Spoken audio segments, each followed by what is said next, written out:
Assalamualaikum beres, selamat datang kembali di Guru Gembul Channel. Nah, kemarin lalu saya mendapatkan komentar dari seorang akademisi dari sebuah universitas terkemuka di Indonesia. Dia mengatakan, Pak Guru Gembul ini kenapa selalu mengkritik tentang sistem pendidikan di Indonesia? Kalau misalkan punya gagasan, punya ide, kenapa nggak bikin sekolah aja kemudian menuangkan gagasannya di situ gitu ya? Ya, komentar ini semacam, Pak Guru Gembul kenapa sih mengkritik Indonesia terus? Kenapa nggak bikin aja sebuah negara, kemudian di sana semua gagasan dan ide dijatuhkan ke sana gitu? Ini sebenarnya kan cacat logika gitu. Ini logika nalar yang keliru gitu. Maksudnya kalau misalkan kita mengkritik sesuatu itu adalah bagian dari perbaikan. Kan bagaimana caranya kita memperbaiki sesuatu? Ya kita harus tahu masalahnya di mana. Dan cara terbaik untuk bisa mengetahui masalahnya di mana adalah dengan mengkritik atau menguji. Kan mengkritik itu artinya menguji gitu. Menguji yang benar dan salahnya itu harus dibuktikan dengan realitas, kan begitu. Jadi kalau misalkan saya mengkritik, bukan mengkritik mulu kapan kemudian bikin perbaikannya, ya ini dalam perbaikan gitu. Ya tetapi apapun itu, ya alhamdulillah ternyata kemarin itu ada sebuah tawaran yang lumayan bagus dari Kementerian Pendidikan yang menyebut nanti Pak Guru Gembul nanti beres 2024, nanti susunan kabinetnya akan menempatkan Pak Guru Gembul sebagai salah satu menterinya, yaitu Menteri Pendidikan di Desa Konohagakure gitu. Nah, seperti itu. Nah, karena itu mungkin kalau memang itu jadi gitu ya, ya tentu saja saya nggak akan banyak di YouTube lagi karena saya akan fokus ke sana. Ya, tapi kan itu di Konohagakure bukan di sini. Nah, tapi apapun itu, saya sudah merancang lama sebenarnya tentang bagaimana pendidikan itu harus dilaksanakan, dan bagian-bagian kasarnya akan dijelaskan di episode ini. Jadi tentang bagaimana pendidikan formal itu dijalankan, simak videonya sampai tuntas. Yuk kita dengerin sama-sama.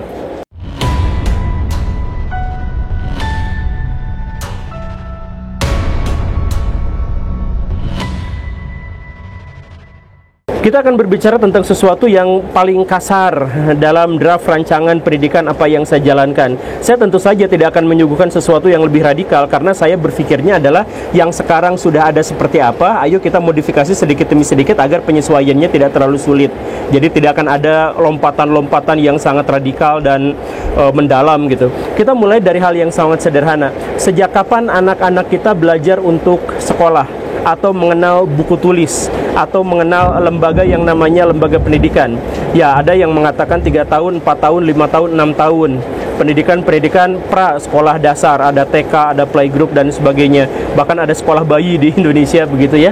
Nah, cuman sayangnya dan masalahnya adalah bahwa TK atau playgroup atau yang semacam itu di Indonesia itu tidak memenuhi syarat untuk menjadi lembaga pendidikan yang baik karena mereka mempressure, menjadikan pelajaran-pelajaran itu sebagai beban dan tekanan kepada anak-anak kita. Sebagai contohnya adalah waktu TK sudah mulai belajar bahasa Inggris, bahasa Indonesia, sudah mulai belajar IPA dan sebagainya. Semuanya gak jadi masalah. Semuanya gak jadi masalah. Yang jadi masalah adalah ketika itu ada rapotnya, ketika itu ada tuntutannya. Bahkan ada banyak sekali sekolah-sekolah SD di Indonesia yang tidak mau menerima siswa kalau siswa itu belum bisa baca dan tulis. Kalau Baraya menemukan ada SD yang semacam itu, blacklist langsung. Itu saran saya, blacklist langsung. Kenapa? Karena sekolah-sekolah yang semacam itu adalah sekolah-sekolah yang biasanya mengeksploitasi anak, biasanya ya. Jadi mereka hanya mau menerima anak-anak yang sudah pintar sehingga mereka tidak usah repot-repot membentuk dari awal. Jadi waktu misalkan masuk ke sekolah, mereka harus sudah bisa membaca, sudah bisa menulis, sehingga guru-guru mereka bisa langsung rebahan, loncat ke sana ke sini dan sebagainya.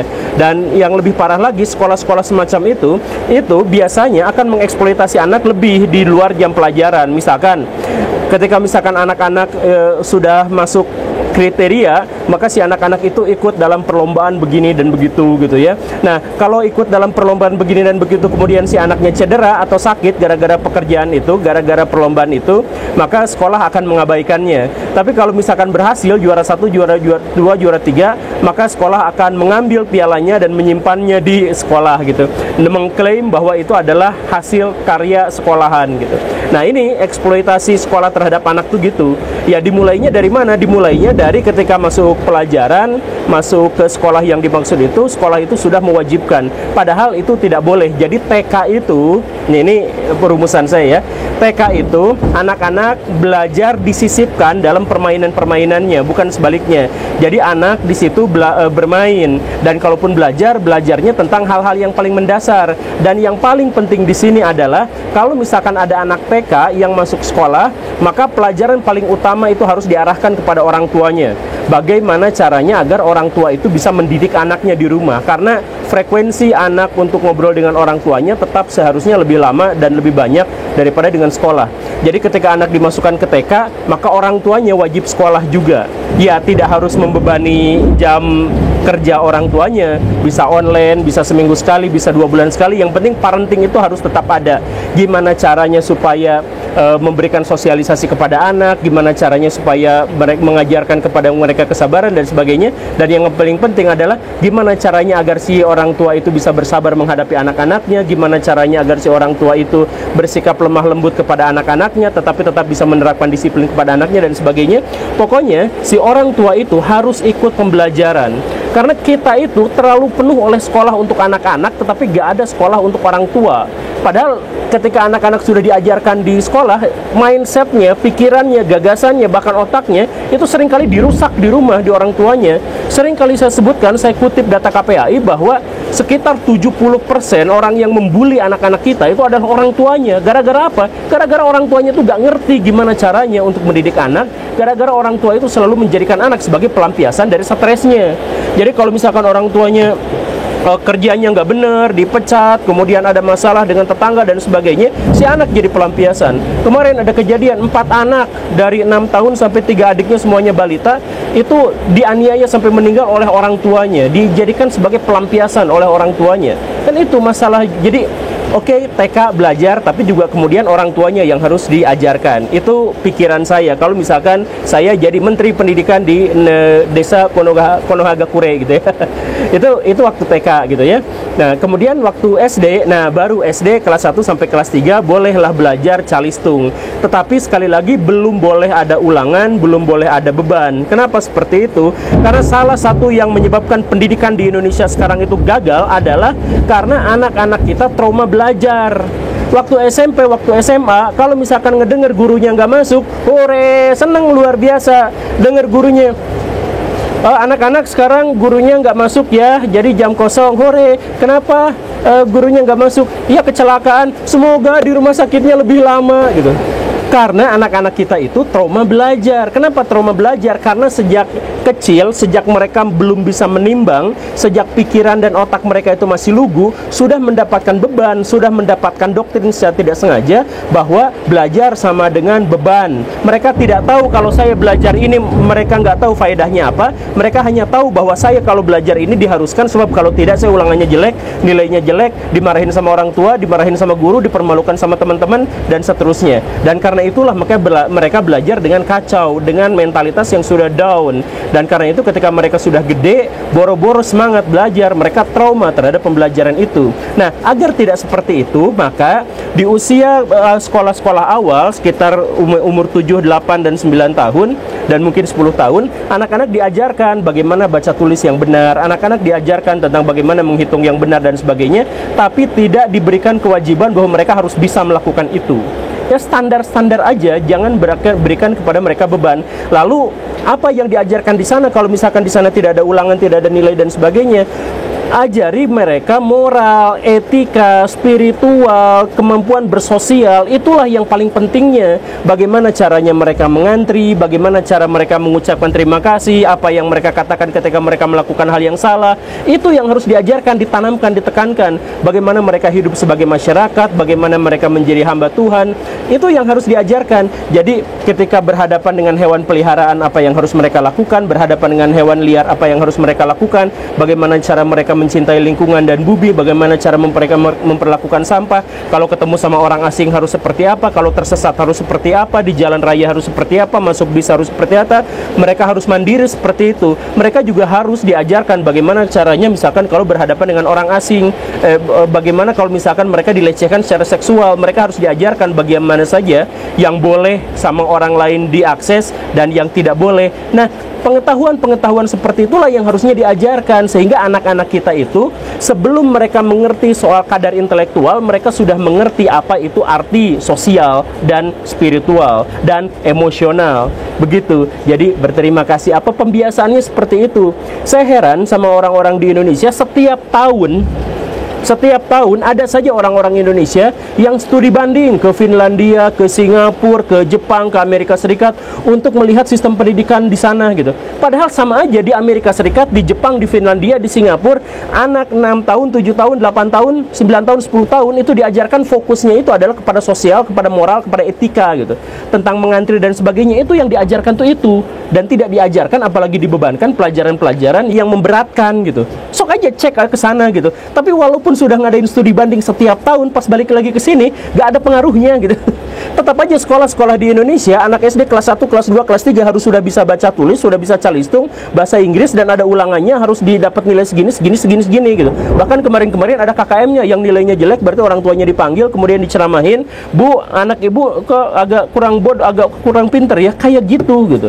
Kan itu pendidikan yang salah, dan kita sudah ngacak bulak-balik, sudah ngelihat ke sana, tapi pas balik lagi ke sini enggak. Makanya saya heran. Makanya ini tolong Kementerian Pendidikan itu ditegaskan. Saya kemarin curhat sama Kementerian Pendidikan, malah kementerian itunya yang curhat bahwa ternyata anak saya juga diperlakukan seperti itu gitu. Waktu mau masuk SD harus bisa baca tulis dulu. Itu sekolahnya, aduh, blacklist, sekali lagi blacklist sekolah semacam itu tuh. Rusak, itu ngerusak mental anak gitu. Kesal saya. Tapi ya sudahlah. Pokoknya kalau misalkan saya jadi ya Menteri Pendidikan di Konohagakure itu, maka kelas 1, kelas 2, kelas 3 SD itu anak-anak tidak boleh ada ulangan, tidak boleh ada PR, tapi fokus mereka adalah tentang bagaimana menjalin hubungan dengan masyarakat, dengan manusia, dengan dirinya sendiri. Barulah kemudian kelas 4, kelas 5, kelas 6 mereka belajar tentang matematika dasar, sejarah dasar, sosiologi dasar, tapi dasar-dasarnya aja. Maksudnya dasar-dasar tuh misalkan soal sejarah, bukan ngebahas tentang Pangeran Diponegoro meninggal tahun berapa, bukan ngebahas tentang Kapten Patimura kenapa melakukan perlawanan, tetapi memahami bahwa kita hidup dalam dimensi waktu di mana ada masa depan yang belum terjadi dan ada masa lalu yang menentukan kehidupan kita di hari ini. Ada kausalitas di situ diajarkan. Jadi kamu jangan sampai menyesal di kemudian hari. Kalau misalkan kamu gaul sama anak nakal, bisa saja nanti ke depannya di masa depan akan begini dan begitu dan sebagainya. Jadi ada pembelajaran-pembelajaran yang seperti itu gitu. Nah, baru nanti masuk ke SMP. SMP itu berarti kelas berapa? Kelas 7, kelas 8, kelas 9. Nah, itu diajarkan apa? Mengenal diri. Mengenal diri itu, saya bakatnya apa ya? Saya minatnya apa ya? Waktu SD mungkin masih berubah-ubah. Tapi kalau sudah SMP, diperkenalkan, saya jangan-jangan suka menggambar. Nanti jangan dirusak itu bakat itu. Nanti waktu saya SMP, saya tahu bahwa saya ternyata punya bakat nyanyi. Jangan dirusak bakat nyanyinya, lanjutkan itu gitu. Dan sambil itu belajar tentang logika. Nah, ini penting. Critical thinking itu di negara-negara barat yang sudah maju itu diajarkan waktu SMP. Biar apa? Biar ketika nanti mereka benar-benar mendapatkan pengetahuan yang lebih kuat, yang lebih luas, yang arusnya lebih intens, maka mereka mengerti bagaimana cara memilah mana yang benar dan mana yang salah, atau setidaknya mereka punya bakat untuk itu, punya modal untuk itu. Jadi mereka belajar itu bukan didoktrin. Kan kalau sekolah di Indonesia tuh doktrin, apalagi pelajaran PKN, pelajaran sejarah itu doktrin semua, diulang-ulang hanya untuk menegaskan satu hal gitu. Enggak, belajar bukan untuk mendoktrin tentang negara, tapi belajar tentang agar si anak-anak itu di masa depan memiliki kepribadian yang handal dan intelektual yang mandiri. Nah, waktu SMA baru pembelajaran tentang pelajaran-pelajaran yang lebih spesifik. Tetapi itu pun harus langsung dijuruskan pada bakat minat yang mereka inginkan. Kalau mungkin pembelajaran itu adalah pembelajaran project. Jadi sama seperti di negara yang sudah maju jauh di sana gitu ya. Nah, anak-anak SMA itu diajarinnya apa? Diajarinnya kurang lebih, ini contoh ya, contoh, bukan berarti harus seperti ini, tapi contohnya begini. Anak-anak, kalian sekarang dipersilahkan untuk bikin kelompok yang terdiri dari 10 orang yang berbeda-beda. Oke, 10 orang. Terus, ibu guru, nah ibu gurunya bawa duit 1 triliun rupiah. Satu kelompok yang terdiri dari 10 orang itu dikasih 1 triliun ewang. Nih, duit palsunya 1 triliun ewang. Kemudian, silahkan kamu bikin proposal. Dengan uang 1 triliun itu, kamu akan gunakan untuk apa? Gitu doang. Nah, nanti si anak itu rembukan, nanti 1 triliun dipakai buat apa ya? Lalu satu kelompok bilang, oh saya mau bikin project, bikin hotel dan resort di Dubai. Oke, berarti kalau bikin resort di Dubai dan hotel, itu berarti harus ada orang yang jago matematika, harus ada orang yang jago ekonomi dan manajemen, harus ada orang yang jago teknik sipil dan keinsinyuran dan perkuliahan. Nanti ngebangunnya kayak gimana, desainnya dan sebagainya. Harus ada yang ngerti budaya di sana, sehingga bagaimana caranya menggaet orang-orang Timur Tengah supaya mondok di sana. Berarti harus ngerti budayanya, ada yang ngerti bahasanya, ada yang ngerti manajemen dan sebagainya. Nah, 10 orang itu berkolaborasi. Saya bikin ininya, saya bikin ininya, akhirnya semuanya bikin project. Setelah berminggu-minggu dan kemudian dibimbing, yang ahli matematika sama guru matematika, yang manajemen sama guru ekonomi dan sebagainya, setelah dibimbing sekitar sebulan 2 bulan kemudian, jadilah itu sebagai proposal. Bikin gedungnya seperti ini, bikin ininya. Nah, akhirnya kami bisa menggunakan uang 1 triliun itu untuk bikin bangunan ini dan diproyeksikan dalam 3 tahun ke depan akan balik modal 1 triliun rupiah, misalkan seperti itu. Nah, di negara-negara yang sudah maju, anak-anak SMA tuh bikin proyeknya kayak gitu, dan proposalnya beneran. Dan si proposal itu kadang-kadang juga disampaikan kepada perusahaan-perusahaan. Dan kalau misalkan si proposal itu bagus, wah iya bener, kalau di Dubai berarti caranya gini, apanya gini, karena hasil kolaborasi di situ, itu bisa aja jadi proposal beneran, dan sekelompok orang itu beneran aja bisa dikasih duit 1 triliun rupiah. Beneran, untuk apa? Untuk bikin proyek dan mewujudkan itu, gitu. Karena memang setelah ditelaah, jadi kan ada pengujinya di situ, ada yang udah segala rupa, itu bisa langsung. Jadi apa? Ketika anak-anak lulus SMA, itu mereka kalau mau lanjut ke kuliah, lanjut. Kalaupun tidak, mereka sudah punya pekerjaan. Begitu. Kan enak kan? Jadi setiap orang nggak harus belajar tentang semua hal. Anggap aja, satu orang jago matematika, satu orang jago sejarah, satu orang jago antropologi, satu orang jago teknik sipil dan sebagainya. Mereka berkolaborasi di situ. Artinya apa? Pembelajaran bukan hanya soal pembelajaran, tapi pembelajaran juga dalam hal itu mereka berkompromi, mereka berkompetisi, mereka berkooperasi, dan akhirnya menghasilkan satu tujuan yang jelas, yang pasti gitu. Jadi mereka belajar tentang sesuatu tuh mereka ngerti, saya mau belajar tentang ini dan faedahnya ini. Sedangkan baraya yang sekolah-sekolah di Indonesia, coba kan kebanyakan di antara baraya juga nggak terlalu ngerti sekolah tujuannya untuk apa gitu kan. Iya kan? Iya, nggak ngerti. Dan akhirnya apa? 80% lulusan universitas di Indonesia kerja nggak sesuai jurusannya, karena nggak ngerti juga. Kalau saya keluar dari jurusan ini, saya kerja apa juga kan nggak terlalu ngerti gitu. Ya, tapi intinya seperti itu. Dan sekali lagi, bikin hotel di Dubai itu hanya salah satu contoh. Maksudnya bisa aja si anak bukan hanya bikin sekolah di Dubai, tapi misalkan bikin partai politik gitu ya. Gimana caranya supaya mendapatkan suara yang banyak? Berarti harus ada yang ahli promosinya, harus ada buzzernya, harus ada papah yang bisa dijadikan backingnya, yang pejabat itu harus ada apanya, ya kayak gitu segala rupanya itu bisa. Ya, tapi intinya adalah pembelajaran itu harus memang benar-benar nyata, harus relevan untuk kehidupan sehari-hari, biar kita paham. Gitu ya Baraya ya, itu pendeknya saja dan kasarnya saja. Kalau misalkan bagaimana mewujudkannya, ya tidak mungkin saya lakukan karena saya sekarang cuma YouTuber. Kecuali kalau misalkan saya diberikan amanah sama partai politik tertentu untuk jadi Menteri Pendidikan, baru saya menolak. Terima kasih karena sudah menyimak. Saya Guru Gembul. Assalamualaikum warahmatullahi wabarakatuh.